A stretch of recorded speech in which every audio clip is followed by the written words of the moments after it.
ಇಲ್ಲಿ ಮೂವಿಯಲ್ಲಿ ಮಾಡರ್ನ್ ಆಗಿ ಎಲ್ಲ ಥರದ ಟೆಕ್ನಾಲಜಿಗಳನ್ನ ಯೂಸ್ ಮಾಡ್ಕೊಂಡು ಮಾಡೋ ಒಂದು ಚೆಫಿಗೂ ರೋಡ್ ಸೈಡಲ್ಲಿ ಟ್ರೆಡಿಷ್ನಲ್ ಆಗಿ ಮಾಡೋ ಒಂದು ಕುಕ್ಕಿಗೂ ಕಾಂಪಿಟೇಷನ್ ಬಂತು. ಈಗ ಯಾಕಪ್ಪ ಈ ಕಾಂಪಿಟೇಷನ್ ಅಂದರೆ, ಎಷ್ಟೋ ವರ್ಷಗಳಿಂದ ಟ್ರೆಡಿಷ್ನಲ್ ಆಗಿ ನಡ್ಸ್ಕೊಂಡ್ಬರ್ತಿರೋ ಹೋಟ್ಲಿಗೆ ಆಪೋಸಿಟಲ್ಲೇ ಒಂದು ಮಾಡರ್ನ್ ಹೋಟೆಲ್ ಬರ್ತಾಯಿತ್ತು. ಅದಕ್ಕೆ ಇವರಿಬ್ಬರಲ್ಲಿ ಯಾರು ಬೆಸ್ಟು ಅಂತ ನೋಡೋಕ್ಕೋಸ್ಕರ ಒಂದು ಕಾಂಪಿಟೇಷನ್ನ ಇಟ್ಟರು. ಅದರಲ್ಲಿ ಮೊದಲನೇದಾಗಿ ಮಾಡರ್ನ್ ಶೆಫ್ ಈ ಪಾಲ್ ಅನ್ನೋನು ಒಂದು ಮೀನನ್ನ ಕಟ್ ಮಾಡೋಕೆ ಸ್ಟಾರ್ಟ್ ಮಾಡ್ದ. ಆದರೆ ಇವನು ಆ ಮೀನನ್ನ ಕಟ್ ಮಾಡೋ ಸ್ಟೈಲ್ನ ನೋಡೇ ಅಲ್ಲಿರೋರೆಲ್ಲ ತುಂಬ ಆಶ್ಚರ್ಯ ಆಗೋಗ್ಬಿಟ್ರು. ಒಂದೇ ಸ್ಲೈಸಲ್ಲಿ ಮೀನು 2 ಭಾಗ ಮಾಡಿ ಅವ್ನ ಬೆರಳಲ್ಲೇ ಚಿಕ್ಕ ಚಿಕ್ಕ ಮುಳ್ಗಳೆಲ್ಲ ಎಲ್ಲಿದೆ ಅಂತ ಸೆನ್ಸ್ ಮಾಡಿ ಅದನ್ನೆಲ್ಲ ತೆಗ್ದಾಕ್ದ.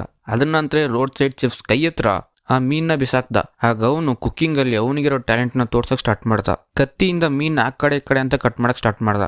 ಇವನ್ ಮಾಡೋದನ್ನ ನೋಡಿ ಅಲ್ಲಿರೋ ಜನರೆಲ್ಲ ಈ ನನ್ನ ಮಗ ಏನು ಮಾಡ್ತಿದ್ದಾನೆ ಅಂತ ತುಂಬ ಆಶ್ಚರ್ಯದಿಂದ ನೋಡಕ್ಕೆ ಸ್ಟಾರ್ಟ್ ಮಾಡಿದ್ರು. ಯಾಕಂದ್ರೆ ಅವ್ನು ಏನು ಮಾಡ್ತಿದ್ದಾನೆ ಅಂತಲೇ ಗೊತ್ತಾಗ್ತಿರ್ಲಿಲ್ಲ. ಹಿಂಗೆ ಸ್ವಲ್ಪ ಹೊತ್ತು ನಂತರ ಎಲ್ಲ ಕಟ್ ಮಾಡಿ ಮುಗಿಸಿದ ಮೇಲೆ ಅದನ್ನ ಬಿಸಾಕ್ದ.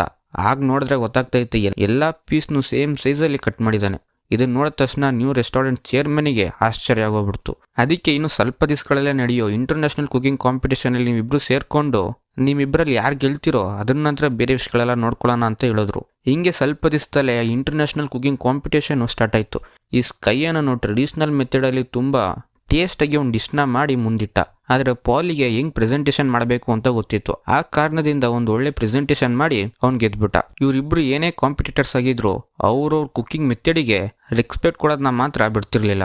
ಹಿಂಗೆ ಸ್ವಲ್ಪ ದಿವಸದ ನಂತರ ಆ ಮಾಡರ್ನ್ ರೆಸ್ಟೋರೆಂಟಿಂದ ಈ ಪಾಲಿಗೆ ಮೋಸ ಮಾಡಿ ಹೊರಗೆ ಹಾಕಿದ್ರು. ಅದರಿಂದ ಅವನು ಒಂದು ಕಡೆ ಕುತ್ಕೊಂಡು ಡ್ರಿಂಕ್ಸ್ ಮಾಡ್ತಾ ಇದ್ದ.